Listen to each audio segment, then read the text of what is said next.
नमस्कार शेतकरी मित्रांनो, welcome back to my YouTube channel. तर मित्रांनो, आता साधारणतः बघा 21 तारखेपासून जे आपल्याकडे वातावरण खराब झालेलं आहे.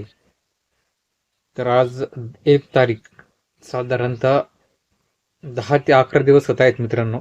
सतत जे आहे खराब वातावरण आहे. हा फरक फक्त एवढा झाला का 3 दिवसापासून पाऊस पडायचं जे प्रमाण आहे हे कमी झालं आहे. ढगाळ वातावरण आहे. मित्रांनो, पाऊस पडला काय आणि सतत ढगाळ वातावरण राहिलं काय, काही फरक नाही. शेवटी जे व्हायचं, आपल्या पिकावर जो काही इफेक्ट होणार आहे तोच इफेक्ट जे आहे मित्रांनो होत असतो मित्रांनो.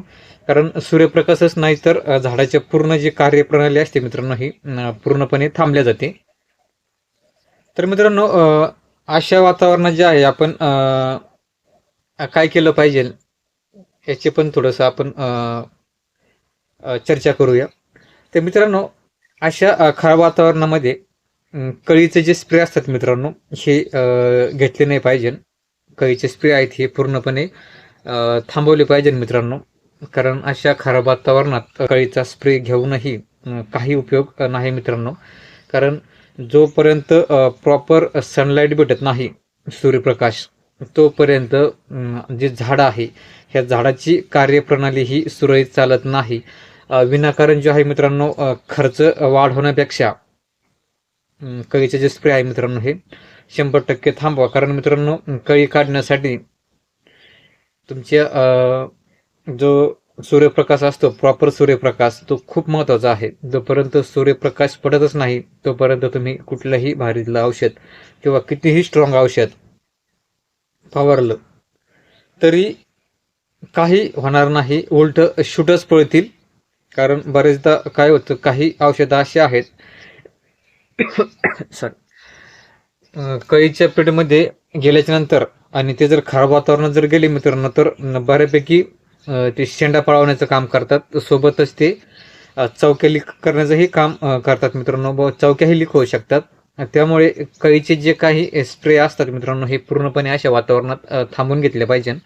आणि आता फक्त झाडाची केअर घेतली पाहिजे का झाडाची पत्ती जी आहे ही खराब होणार नाही आणि झाडाच्या ज्या चौक्या आहेत ह्या लीक होणार नाहीत. याच्यासाठी आपल्याला जास्तीत जास्त मित्रांनो फोकस ठेवायचा आहे ह्या गोष्टींवर. आणि यासाठीच आपल्याला साधे अशा खराब वातावरणात मित्रांनो साधे सिंपल जे आहेत बुरशीनाशक आणि कीटकनाशक घ्या मित्रांनो.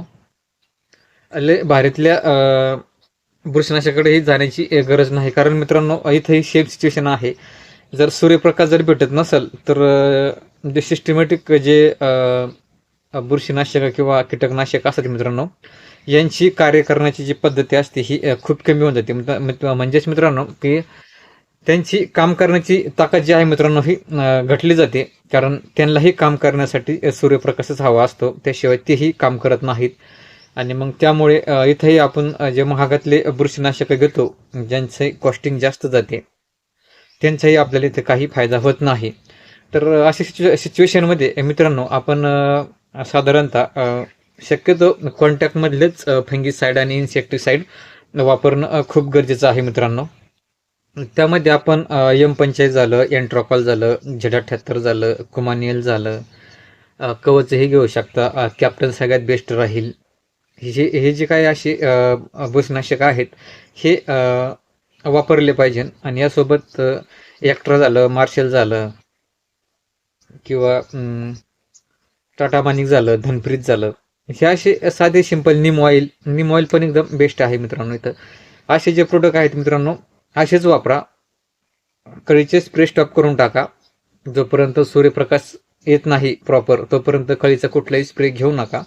त्याच्यापासून फायदा होण्याऐवजी आपल्याला तोटाच होऊ शकतो आणि खर्चही होणार, वरून तोटाही होऊ शकतो, काही नुकसानही करून जाऊ शकतं प्लॉटमध्ये ते. कारण अशा वातावरणात जर टॉनिकचे स्प्रे जर गेले मित्रांनो तरी जी पत्ती असते ना मित्रांनो ही पत्ती जी आहे ही पातळ होण्याची शक्यता असते. आणि पत्ती जर पातळ, आपण त्याला कोवळकी म्हणतो, कोवळेपणा येण्याचे चान्सेस हे खूप असतात. आणि मग जर आपण जर अशाच जर ते फवारलं आणि पालवीला किंवा याला जर कोवळेपणा आला तर मित्रांनो नक्कीच तिथे रोगराईचं प्रमाण हे वाढणार. कारण जोपर्यंत तुमचा पाला रोप आहे तोपर्यंत तुमच्या प्लॉटमध्ये जे आहे रोगराईचं जे आहे बुरशीनाशक किंवा बुरशीचा किंवा कीटकांचा अटॅक हा कंट्रोलमध्ये राहतो मित्रांनो. आणि पत्ती जर पातळ झाली तर किडींचा प्रादुर्भाव हा 100% वाढला जातो मित्रांनो. आणि आता ज्यांच्याकडे माझी कळी बी आहे सध्या, आता त्यांच्याकडे पेट्या जर इन्स्टॉल असतील तर समजा त्यांची सेटिंग होईल.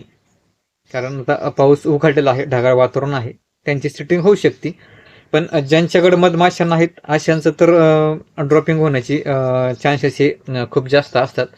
तर ज्यांच्याकडे आहे आणि 4-2 दिवसात 1-2 दिवसात उमलण्याची शक्यता आहे, अशाने पेट्या बसवणं खूप गरजेचं आहे, जेणेकरून आहे ती कळीची सेटिंग त्यांना भेटून जाईल. आणि त्यासोबत मित्रांनो याच्यामध्ये अजून एक जे आहे मित्रांनो, ज्या काही शेतकऱ्यांची थोडीफार सेटिंग झाली आणि ज्या शेतकऱ्यांची त्या पावसाच्या काळामध्ये कळी उमलली होती, जसे की आता आपल्याही प्लॉटची कळी जी आहे त्या पावसाच्या काळात अशी पूर्णपणे उमलली होती. तर आणि सतत 4-5 दिवस पाऊस चालू असल्यामुळं माशालाही बाहेर येण्याचा चान्स भेटला नाही. मग आपण प्रयत्नही केले त्याला चिकटवण्याचे, पण मित्रांनो सलगच खराब वातावरण आणि सूर्यदर्शन पण नाही आणि त्यामुळे मधमाशी जी आहे ही जी आहे प्लॉट पेटीच्या जी बाहेरच आली नाही. त्यामुळे ती जी काय आपली त्या टायमाला जी काही उमलली होती ती आता पूर्णपणे ड्रॉप होऊन गेलेली आहे. आता जी काही उमलाची राहिलेली आहे आता ती उमलण्यासाठी जी आहे सुरुवात झालेली आहे मित्रांनो. आणि आता तिच्यामधून जे काय आता आपण थोडीफार सेटिंग भेटेल. कारण हे जर वातावरण खराब झालं नसतं तर मित्रांनो साधारणतः आजच्या तारखेपर्यंत आपल्याकडे आपल्या प्लॉटवर प्रति झाड 55-60 हे फळांची सेटिंग झालेली असते आणि पुन्हा प्रॉपर त्याच्यावर भरपूर प्रमाणामध्ये मादी कळी असती. आणि त्यामुळे जे काय आहे पहिला लॉट आणि दुसरा लॉट म्हणजे साधारणतः 10 ते 15 नोव्हेंबरपर्यंत आपली सेटिंग जी आहे मित्रांनो ही पूर्ण फायनल झालेली असते. साधारणतः 100-150 पर्यंत फळ जे आहे आपल्याला मिळालं असतं, कारण त्या तुलनेत कळी आपल्या प्लॉटवर तेवढी होती. पण आता चला शेवटी निसर्ग आहे, निसर्गापुढे कोणीही काही करू शकत नाही. ती ड्रॉप झाली, आता पुन्हा आपल्याला मिशन सेटिंग हे पुन्हा आता आपल्याला चालू करायचं आहे. आणि जे काही जी सेटिंग व्हायला लागली होती म्हणजे त्यांच्या प्लॉटवर पाकळी करपाचं प्रमाण हे खूप वाढलेलं आहे, काळ्या डागाचंही प्रमाण वाढलेलं आहे. आणि त्यासोबतच ज्यांच्याकडे तेले आहे तेलाचेही स्पॉट त्या फळांवर दिसण्यासाठी सुरुवात झालेली आहे. तर मित्रांनो कोणीही सुटलेलं नाही. ज्यांची अगोदर सेटिंग झाली त्यांनाही प्रॉब्लेम हा आहे. ज्यांची माझी कळी उमलली होती त्यांना ड्रॉपिंगची समस्या आहे आणि काहींना फक्त शूटची समस्या आहे. तर अशा जे अडचणी आहेत तर मित्रांनो ह्या अडचणी शेवटी शेती आहे आणि ही पूर्णपणे निसर्गावर डिपेंड आहे. आणि त्या निसर्गाशीच आपल्याला संलग्न होऊन आणि पुन्हा नव्याने जे आहे सुरुवात करायची आहे मित्रांनो. कारण वेळी काय आपल्या हातची गेली नाही. आपल्याला डिसेंबर महिन्यापर्यंत सेटिंग करण्यासाठी हा वेळ असते हस्तबहारमध्ये. हस्तबहार हा लॉंग टर्मपर्यंत सेटिंगला चालतोच मित्रांनो. होते सेटिंग. आता हे निसर्ग असल्यामुळे शेवटी काही करता येत नाही. आपल्या हातून जर काही चुकून झालं तर तो प्रश्न वेगळा राहिला. पण निसर्गामुळे आपल्याला ते काय आपल्या हातचं नाही. त्यामुळे हताश होऊ नका. बरेचसे शेतकऱ्याच्या मध्ये हताश होतील आणि पुन्हा डाळिंब शेतीकडून वळतील, दुसऱ्या पिकाकडे वळतील. तर मित्रांनो मी सांगू इच्छितो की वातावरण काय दरवर्षीच खराब नसते. एखाद्या वर्षी संयम ठेवा, धीर सोडू नका. पुन्हा आपण नव्या जोमाने सुरुवात करूया. जसं हे वातावरण थोडंसं हे अजून 2-3 दिवसात उजरेल, कारण अजूनही 2-3 दिवस बऱ्यापैकी ढगाळ परिस्थिती राहण्याची जी आहे हे चान्सेस हवामान खातं जे आहे सांगत आहे. तर त्यानुसार मित्रांनो 1-2-3 दिवस गेले की पुन्हा आपण चालू करूया शेड्यूल काळ्यांचा आणि फास्टमध्ये कळी काढून आता फास्टमध्ये सेटिंग करण्याचा आपण प्रयत्न करू. फक्त मित्रांनो धीर जे आहे सोडू नका, कारण हस्तबहार आहे. हस्तबहारमध्ये जे नवीन शेतकरी आहेत म्हणजे जुने शेतकरी आहेत त्यांना काय फरक नाही पडत मित्रांनो. असं का आता मी आहे 8 वर्षापासून मी ह्या बहारामध्ये आहे, त्यामुळे मला काहीच वाटत नाही ह्या गोष्टीचं. कारण हे नेहमीच आहे. कळी निघणे, खराब वातावरण होणे, ड्रॉप होणे, पुन्हा कळी काढणे, नरकळीच निघणे, ह्या ज्या समस्या आहेत ह्या समस्येतून आम्ही ह्यापूर्वी म्हणजे बऱ्यापैकी गेलेलो आहे. दरवर्षी आम्ही ह्या समस्येत आहे. त्यामुळे आम्हाला ह्या गोष्टीचं काहीच वाटत नाही. फक्त लेट दुःख फक्त एकाच गोष्टीचं असतं, सेटिंग जी आहे ही लेट होत जाते. पण हरकत नाही, हे होणारच आहे, हे होतच असते. हस्तबहार आहे त्यामुळे ह्या गोष्टीला काही पर्याय नाही मित्रांनो. पण व्हिडिओ बनवून टाकण्याचं तात्पर्य फक्त एवढंच आहे का जे नवीन शेतकरी हस्तबहारमध्ये आलेले आहेत त्यांचे माइंड हे पूर्णपणे आता लॉक झालेलं आहे मित्रांनो. काय केलं पाहिजे, काय केलं पाहिजे, काय करू, काय करू, काय करू, फवारा हा घेऊ का, फवारा ते घेऊ का, झाडं उपटून टाकू. तर मित्रांनो धीर धरा, सेटिंग होणार, 100% होणार सेटिंग. फक्त थोडासा इथे हस्तबहारमध्ये हाच मोठा प्रॉब्लेम आहे. हा बहार सगळ्यात जर किचकट कशासाठी असेल तर तो आहे सेटिंगसाठी मित्रांनो. आणि त्यामुळेच बहुधा शेतकरी किंवा बहुधा डाळिंब शेतकरी जे असतात हे हस्तबहारकडे वळत नाहीत ह्याच गोष्टीमुळे. कारण सुरुवातीला संकट पावसाचं, पाऊस उघडून गेला का संकट थंडीचं, आणि ह्या दोन्ही संकटावर मात करून इथं सेटिंग करायची असते आपल्याला. आणि त्यामुळेच जे आहे मित्रांनो हा सेटिंगसाठी खूपच डेंजर बहार आहे. एकदा सगळं सेटिंग झाली तर तिथून पुढे जे आहे तुमचं बऱ्यापैकी टेन्शन हे कमी झालेलं असतं. कारण जसं जसं तुमचे पुढचे दिवस वाढत चालेल तसं तसं टेम्परेचर वाढत चालतं, आणि त्यामुळे काय होतं रोगराईचं वगैरे जे प्रमाण आहे हे कमी होत जातं. पुढे याला फक्त एकच संकट असतं, ते आहे गारपिटीचं. पाऊस होऊन द्या, पावसाने काही फरक पडत नाही. एकदा सेटिंग झाली तर पावसाने फार तर आपल्या डाळिंब प्लॉटला एवढा धोका होत नाही. थोडंफार तेले वगैरे येऊ शकतं, किंवा थोडंफार जास्त आपलं अपाकी करबा किंवा कुठं मोठं थोडेफार नॉर्मल स्पॉट येण्याची शक्यता असते, तर त्या पद्धतीनं आपण स्प्रे घेऊन त्याला पूर्णपणे जागेवर कंट्रोल करू शकतो. कारण पुढचं जे वातावरण असतं, 2 दिवस पाऊस झाला आणि वातावरण उघडल्यानंतर लगेच पुन्हा हाय टेम्परेचर असतं. त्यामुळे तिथे पुढे याला संकट नसतं. याला संकट फक्त सेटिंग पशीच आहे. इथंच आपल्याला जे आहे हा धीर धरून आहे राहायचं आहे, आणि धीर धरून इथे आपल्याला जे आहे काम करायचं आहे. शांतपणे जे आहे प्लॉटचं नियोजन करायचं आहे. खूप असं ट्रेस वगैरे इथं घ्यायचा नाही मित्रांनो, आणि ट्रेसमध्ये जाऊ पण नका मित्रांनो. कारण ही जी शेती आहे ही हस्तबहार किचकटा असतो. ज्यावेळेस तुम्ही आता जे नवीन आहे शेतकरी त्यांनी एकदा एवढं वर्ष पार पाडलं का पुढल्या वर्षी त्यांनाही ह्या गोष्टीचा फार असा एवढा त्रास होणार नाही. तर मित्रांनो अशा पद्धतीने जे आहे नियोजन करायचे आपण अगोदर बोललो त्या पद्धतीने थोडंसं साधी कीटकनाशक बुरशीनाशके ते स्प्रे चालू ठेवा. पाणी जे आहे प्लॉटचं बंद ठेवा. प्लॉटला पाणी देऊ नका.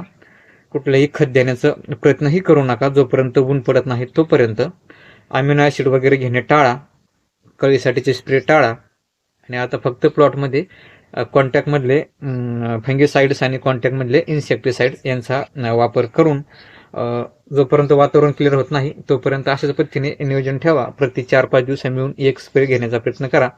संध्याकाळच्या वेळेस मायक्रोसीडचा जरी तुम्ही रिपीट घेत राहिले साधारणतः 5-6 दिवसावर 7 दिवसावर तरी छान रिझल्ट तुम्हाला भेटून जातील.